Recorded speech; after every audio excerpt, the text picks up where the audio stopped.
সূরা আল মুজাম্মিল। বিসমিল্লাহির রহমানির রহিম। রহমান রহিম আল্লাহ তাআলার নামে। ইয়া আইয়ুহাল মুজাম্মিল, হে বস্ত্র আচ্ছাদনকারী মুহাম্মদ সাল্লাল্লাহু আলাইহি ওয়াসাল্লাম, কুমিল লাইলা ইল্লা কালিলা, রাতে নামাজের জন্য উঠে দাঁড়াও কিছু অংশ বাদ দিয়ে। নিসফাহু আও ইনকুস মিনহু কালিলা, তার অর্ধেক পরিমাণ অংশ নামাজের জন্য দাঁড়াও, অথবা এই পরিমাণের চাইতে আরো কিছু কম।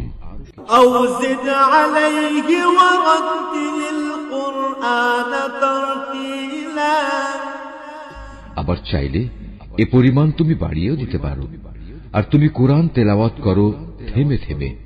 ইন্না সানুলকি আলাইকা কাওলান সাকিলা, মনে রেখো অচিরেই আমি তোমার উপর একটি ভারী গুরুত্বপূর্ণ বাণী সদৃশ্য কিছু রাখতে যাচ্ছি। ইন্না নাশিআতাল লাইলি হিয়া আশাদ্দু ওয়াকআন ওয়া আকওয়ামু কিলা, বস্তুত রাতের বিছানা ত্যাগ আত্মসংযমের জন্য বেশি কার্যকর পন্থা। তাছাড়া এ সময়ে কোরআন পাঠেরও যথার্থ সুবিধা থাকে বেশি। ইন্না লাকা ফিন নাহারি সাবহান তাওয়িলা, কেননা দিনের বেলায় তোমার থেকে প্রচুর কর্মব্যস্ততা। ওয়াযকুর ইসমা রাব্বিকা ওয়া তাবাত্তাল ইলাইহি তাবতীলা, তুমি তোমার মালিকের নাম স্মরণ করো এবং একনিষ্ঠভাবে তাঁর দিকে মনোনিবেশ করো। রব্বুল মাশরিকি ওয়াল মাগরিবি লা ইলাহা ইল্লা হুয়া ফাত্তাখিযহু ওয়াকিলা, আল্লাহ তাআলা পূর্ব পশ্চিমের একক মালিক, তিনি ছাড়া আর কোনো মাবুদ নেই, অতএব তাকেই তুমি অভিভাবক হিসেবে গ্রহণ করো। ওয়াসবির আলা মা ইয়াকুলুনা ওয়াহজুরহুম হাজরান জামিলা, এই নির্বোধ লোকেরা তোমার সম্পর্কে যেসব কথাবার্তা বলে তাতে কান না দিয়ে বরং তুমি ধৈর্য ধারণ করো এবং সৌজন্য সহকারে তাদের পরিহার করো। ওয়াদাউনি ওয়াল মুকাদ্দিবিনা উলিন না'মাতি ওয়া মাহিলহুম কালিলা, আর সহায় সম্পদের অধিকারী এই মিথ্যা সাব্যস্তকারীদের সাথে ফয়সালার ব্যাপারটা তুমি আমাকে ছেড়ে দাও এবং কিছুদিনের জন্য তুমি তাদের অবকাশ দিয়ে রাখো। ইন্না লাদাইনা আনকালান ওয়া জাহিমা,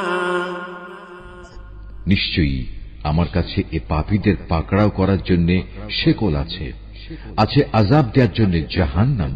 ওয়া তাআমান দা গুসসাতিন ওয়া আযাবান আলীমা, তাদের জন্য আরো রয়েছে গলায় আটকে যাবে এমন ধরনের খাবার ও যন্ত্রণা দেবে এমন ধরনের আযাব।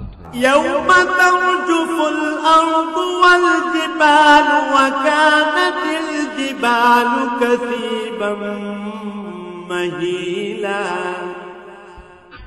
এই ঘটনা সেদিন ঘটবে যেদিন পৃথিবী ও তার উপর অবস্থিত পাহাড়সমূহ সব প্রকম্পিত হতে থাকবে এবং পাহাড়সমূহের অবস্থা হবে বিক্ষিপ্তভাবে ছড়িয়ে থাকা কতিপয় বালুকা স্তূপের ন্যায়। ইন্না আরসালনা ইলাইকুম রাসূলান শাহিদান আলাইকুম কামা আরসালনা ইলা ফিরআউনা রাসূলা, নিশ্চয়ই আমি তোমাদের কাছে তোমাদের কাজকর্মের সাক্ষ্যদাতা হিসেবে একজন রাসূল পাঠিয়েছি, যেমনি করে ফেরাউনের কাছেও আমি একজন রাসূল পাঠিয়েছিলাম। ফাআসা ফিরআউনু রাসূল ফাআখাযনাহু আখযান ওয়াবিলা, অতঃপর ফেরাউন আমার পাঠানো রাসূলকে অমান্য করল। এ অমান্য করার শাস্তি হিসেবে আমি তাকে কঠোরভাবে পাকড়াও করলাম। فكيف تتقون إن كفرتم يوما يجعل الولدان شيبا। আজ যদি তোমরাও সেদিনকে অস্বীকার করো তাহলে আল্লাহর আযাব থেকে বলো কিভাবে তোমরা বাঁচতে পারবে, যেদিন অবস্থার ভয়াবহতা অল্প বয়স্ক কিশোর বালকদেরও বৃদ্ধ বানিয়ে দেবে।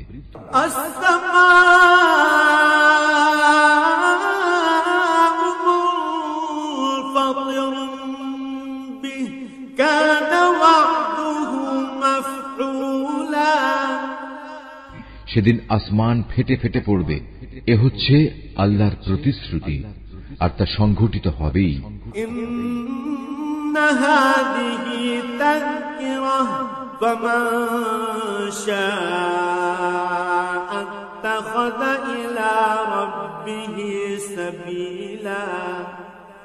এ বাণী হচ্ছে একটি উপদেশ মাত্র। কোন ব্যক্তি চাইলে এর মাধ্যমে সহজেই নিজের মালিকের দিকে যাওয়ার একটা রাস্তা গ্রহণ করে নিতে পারে।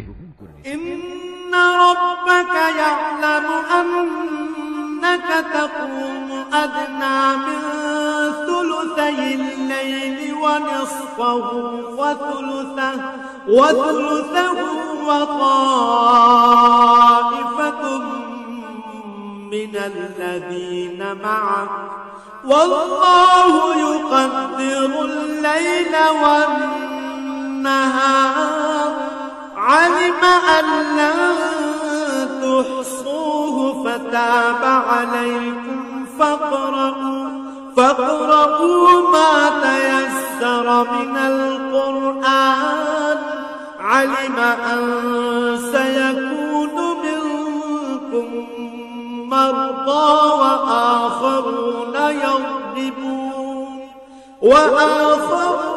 يضربون في الأرض يبتغون من فضل الله وآخرون يقاتلون في سبيل الله فاقرؤوا ما تيسر منه وأقيموا الصلاة وآتوا الزكاة وأقرضوا الله قرضا حسنا وما تقدموا لأنفسكم من خير تجدوه عند الله هو خيرا وأعظم أجرا واستغفروا الله إن الله غفور رحيم। হে নবী, তোমার মালিক একথা জানেন তুমি ইবাদতের জন্য কখনো রাতে 2/3 কখনো অর্ধেক অংশ, আবার কখনো 1/3 দাঁড়িয়ে থাকো। তোমার সাথে তোমার সাথীদের এক দলও এমনটি করে। মূলত রাত দিনের এই হিসাব তো আল্লাহ তাআলাই ঠিক করে রাখেন। তিনি এও জানেন তোমরা এর সঠিক হিসাব করতে সক্ষম হবে না। তাই আল্লাহ তাআলা এ ব্যাপারে তোমাদের উপর ক্ষমাপরায়ণ হয়েছেন। অতএব এখন থেকে কোরআনের যে পরিমাণ অংশ তেলাওয়াত করা তোমাদের জন্য সহজ, ততটুকুই তোমরা তেলাওয়াত করো। তিনি আল্লাহ তাআলা তোমাদের অবস্থা জানেন। তোমাদের ভেতর কেউ কেউ অসুস্থ হয়ে পড়তে পারে, আবার কেউ কেউ আল্লাহর দেয়া অনুগ্রহ জীবিকা সন্ধানের উদ্দেশ্যে সফরে বের হতে পারে, আবার একদল লোক আল্লাহর পথে যুদ্ধে নিয়োজিত হবে। তাই এ পরিপ্রেক্ষিতে তার যেটুকু অংশ পড়া তোমাদের জন্য সহজ ততটুকুই তোমরা পড়ো। তোমরা নামাজ প্রতিষ্ঠা করো, মাল সম্পদের যাকাত আদায় করো এবং দান করার মাধ্যমে আল্লাহকে উত্তম ঋণ দিতে থাকো। মনে রাখবে, যা কিছু ভালো ও উত্তম কাজ তোমরা আগে ভাগেই নিজেদের জন্য আল্লাহর কাছে পাঠিয়ে রাখবে, তাই তোমরা আল্লাহর কাছে সংরক্ষিত দেখতে পাবে। পুরস্কার ও এর বর্ধিত পরিমাণ হিসেবে তা হবে অতি উত্তম। তারপর নিজেদের গুনাহ খাতার জন্য আল্লাহর কাছে ক্ষমা প্রার্থনা করো।